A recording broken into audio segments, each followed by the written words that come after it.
By now, we've seen it, the leaked St. Louis City SC kit for 2025 and 2026, and needless to say, the response for it, not the best on the internet. But is it truly as bad as it seems? Let's find out. St. Louis City was gracious enough to invite me to their kit launch event and maybe change my mind a bit.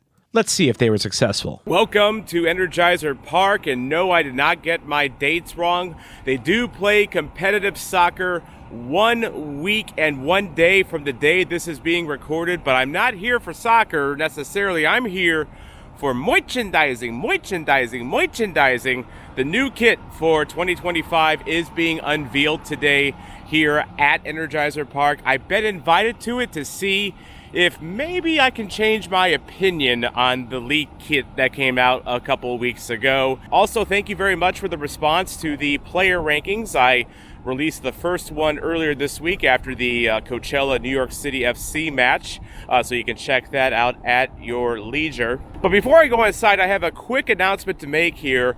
I have a new partnership on this channel, and if you've been to the St. Patrick's Dogtown Parade, you have probably seen or been to this place. The Pat Connolly Tavern is now a proud partner of the Soccer Zombie YouTube channel.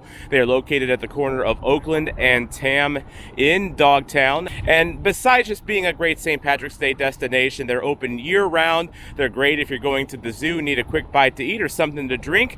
And they're also open for soccer games as well, including the Premier League as well. So check them out, but you'll see their logo and more on my partnership with them as the year goes on. Anyway, without further ado, let's head inside.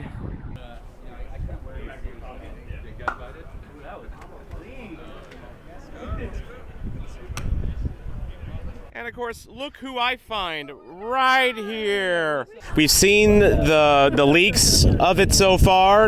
Opinions have been mixed. What do you think? I've got money, so no.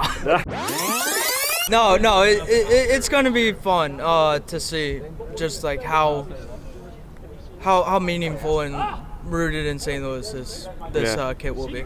Now, Jerry, you're the resident Keller expert of the Soccer Zombie Discord. I mean, what do you think of the kit that just from the early photos you've seen of it? I like there's a little bit more of an intense leaning pink, a little more saturated, which is great.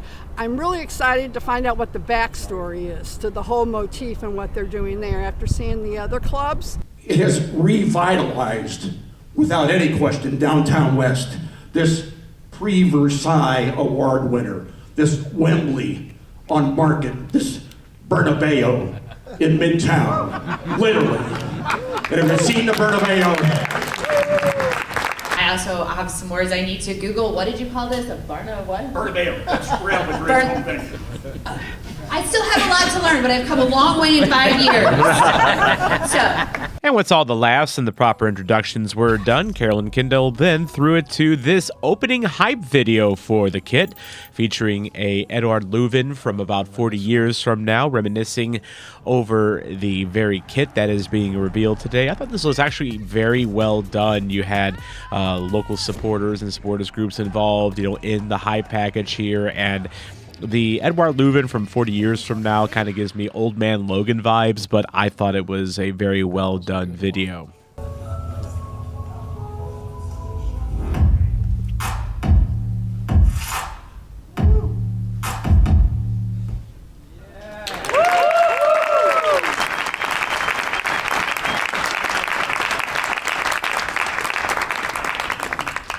And once the kit was revealed and shown off in person, it was time for Matt Seebeck to explain exactly what went into the kit. So a lot to talk about here, the inspiration behind the kit. I think, you see the collar front and center. It's obviously something new, different that we're really excited about this year, but in its simplicity and the elegance exists a lot of detail and thought, intentionality, and ultimately stories that you see in this video today, but stories that will propel us into the future. It all starts with City Red, as Carolyn explained. It's the color that differentiates us. We're the only club in the world that Adidas uses this color for, and we think that's pretty special. We're not going to deviate from what makes us different, and in fact, we're doubling down. It's the 75th anniversary of one of the biggest underdog stories in American sports history. In 1950, the United States men's national team took on England and beat them 1-0 in the 1950 World Cup. It was a classic David versus Goliath story, and on that team featured 5 St. Louis-born players. The jersey they wore in 1950 featured a sash that ran from right to left.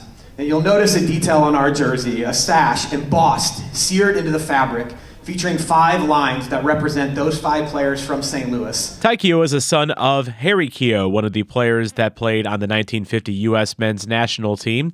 You'll see his comments in a future video that I'm doing on this channel, but he had a lot of good insight about soccer in St. Louis as well as the 1950 team and how it relates to the jersey. And the crowd was engaged throughout the whole presentation, which was very well done and very well thought out. The nods to the past were quite nice. But afterwards, what did they think of the new kit? I like the new kit, man. It's something different. The collar, we always like the collar here, man. Gonzo, yes. We talked before. You were skeptical of the kit. Are you still not a fan? I'm a fan of the team. I think it was all right. It'll probably grow on me a little bit. I don't actually mind the collar like a lot of people do. I don't mind it one bit.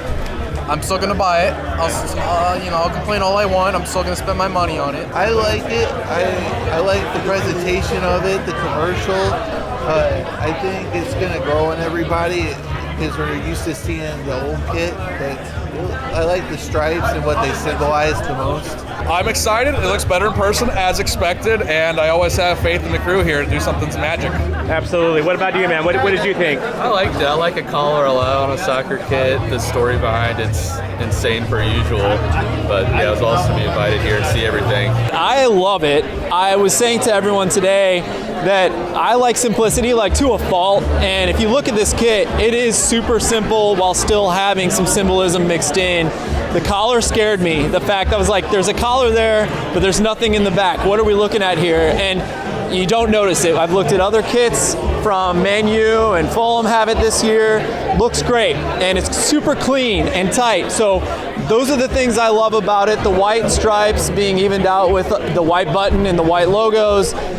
Super clean, and in person, it's even better. The sashes kind of glimmer in the light. So, but they're understated. So I like it. I really enjoyed it. Like the whole Uncle Edu thing was great, and just seeing the detail that they have, it's just nothing better than when a team actually pays attention to the community and to the community's history. Colors work. Kyle just said that out on the pitch, it really pops. Inside dark here, the lighting's not great to observe the color. But again, like Jake said, the detailing, the 5 stripes. I mean, it was like really emotional being here and listening to the story behind it. So it's really great. It's gonna grow on me, but hey, I think at least we have a little bit more accent than what we saw in the league. But I think it'll look better on the field than on here. So, and at least it's still our kid, so no complaint. And if you have a problem with it, just call us. So very surprisingly, maybe, a lot of positive response to the authentic jersey. Wait a second, I haven't given my opinion on the kit yet.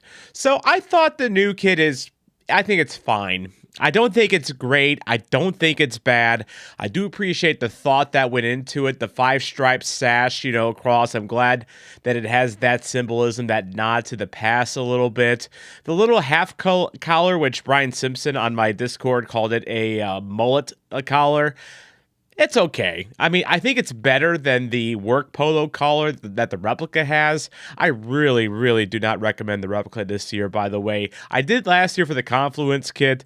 This year, though, Authentic's the way to go. Now, whether this is worth $165 to you or not, I'm not going to tell you that. That's up to you on that one. But personally, I think the kit's going to be okay. I think it'll grow on me. And nothing will make everyone love this kit more than to have us lift hardware while wearing this very kit. That's all it takes for this kit to become legendary. And let me know what you think in the comments. Do you like the new jersey, or is it going to take a little while for you to warm up to? Also, please make sure to like and subscribe for more on this channel, and want to thank my zombie ultras as well that are displayed right here. I can't actually remember all of your names right now, but I'm actually walking with one of them right here, Mr. Jeremy Clements. And just real quick and dirty, what'd you think? It's growing on me. Hearing the class of the collar and all the European clubs that have them have changed my perspective, and I'm looking forward to it. All right. Next week, we play soccer for real, not Coachella, real.